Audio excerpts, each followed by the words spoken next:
vlog natin sa araw na ito is i-review natin yung motor na to na naka-sit up na po yung karburador. Pinalitan natin yung stock na karburador na racing carb.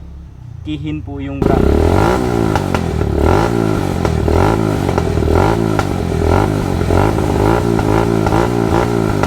Yun po yung tunog ng naka-racing carb. I-review natin to during trail. So magkakaroon tayo ng trail, a short trail ngayong araw na ito for the review of this motorcycle. So ilalagay muna natin yung tail bag. Dito natin ilagay yung battery ng GoPro. Tapos magdadala tayo ng tubig. Kuha muna ako ng tubig. There is our water. It is sponsored by Nins Green Water Filling Station.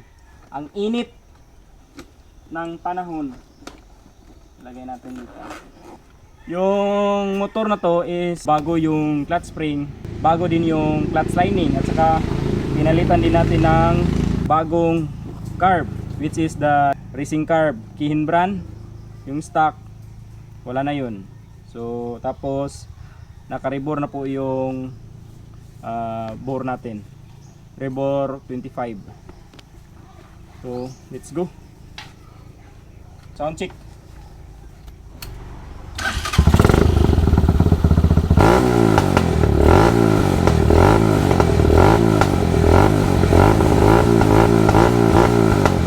Yung tunog ng naka-racing carb.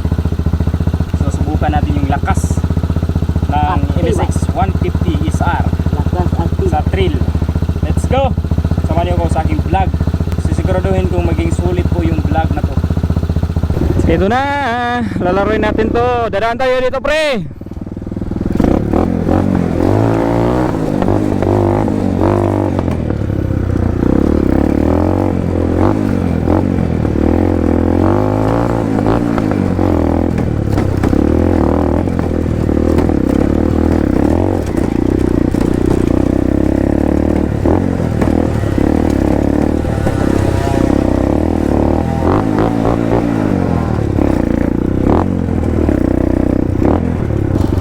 Ang masasabi ko lang sa motor ngayon is napaka power po yung arangkada niya. Siguro sa dahilanan na pinalitan ng racing carb, which is the Kihin brand. Napaka responsive po talaga.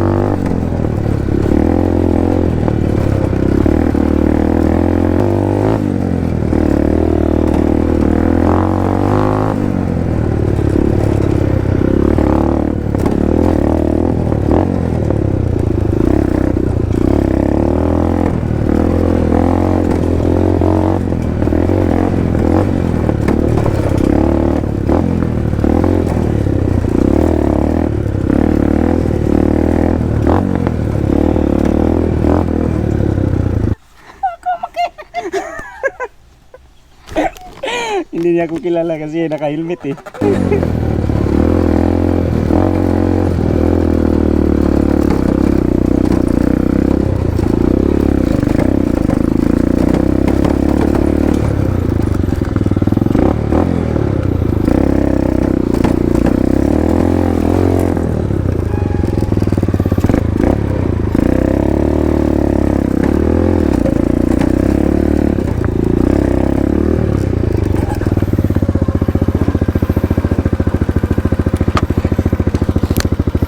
So nakatakarang po tayo ngayon.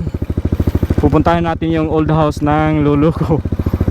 Ito na yung review ng motor na to. So yung review natin is gaano ba ka-power, gaano ba kalakas yung motor na gamit yung racing carb.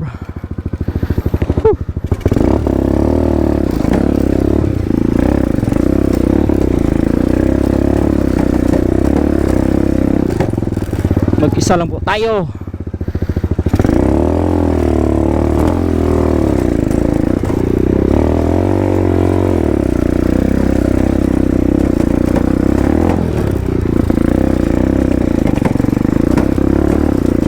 Umaangat yung unahang gulong eh. Parang di ako sanay sa persa. Legit. Legit yung racing carb. Tsaka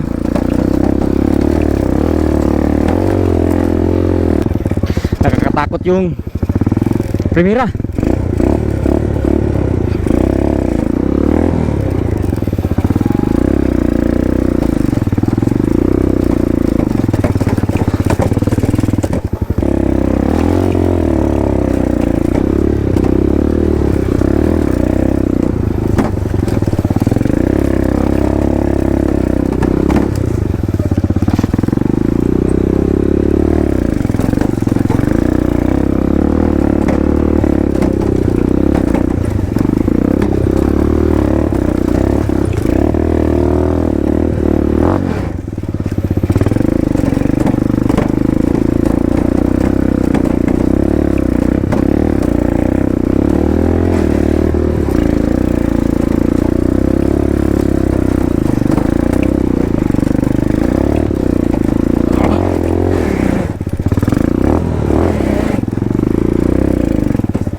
Yung old house, no?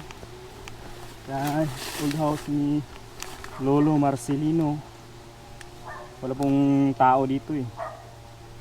So, yan, dito na po ako sa ating objective ngayong araw na ito. Gamit yung MSX 150 SR Motorstar. May bagong karburador, which is the Racing Carb Kihin brand. Power. Umangat yung gulong, natatakot ako guys. Wala pa naman tayong kasama.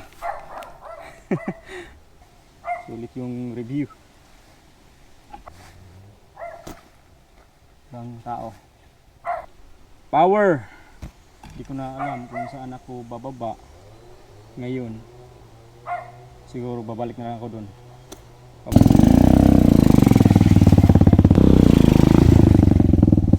Bababa tayo. Then maganda dito mag trail. Tapos tatagos kasi doon Pindulunan ng Baro eh. Yan, nagagay. Yan. Yeah.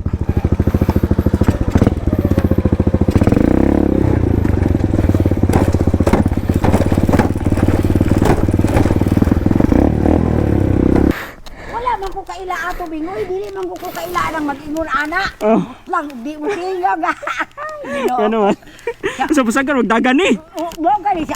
Bisa ka man sa Marcelino, ante ko. Nagbalik-balik mo to dito din. Di man mo minor bisa ga ana-ana lang motor. Ako ra pong ginulo. Nag-review. Gamla, mag-review ba kay bago manggug carb. Onya, ano ka mo man pagtungas nimo dito? Okay naman. Okay. Hapit ko ilupad.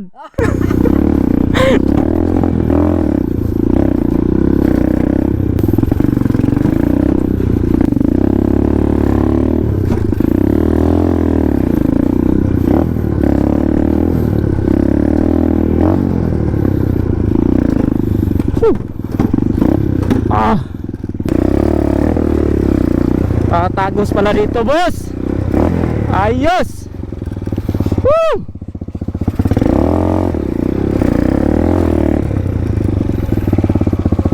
Grabe yung review natin ah.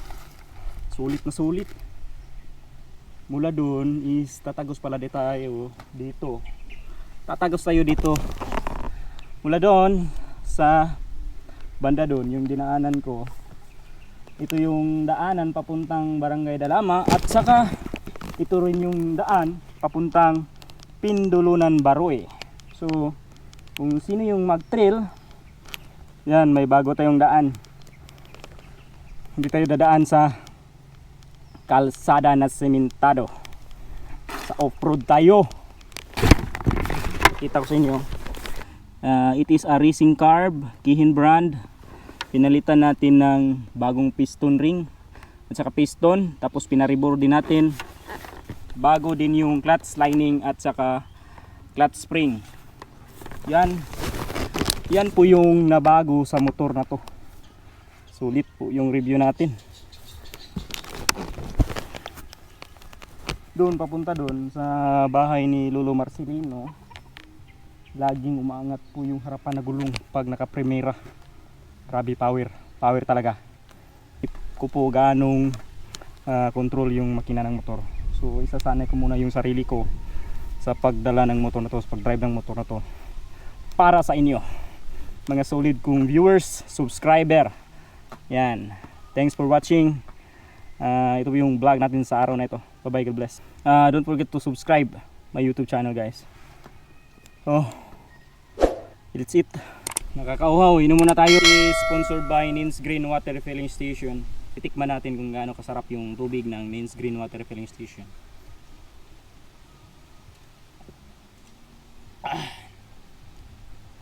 Manamis-namis at ang sarap pa.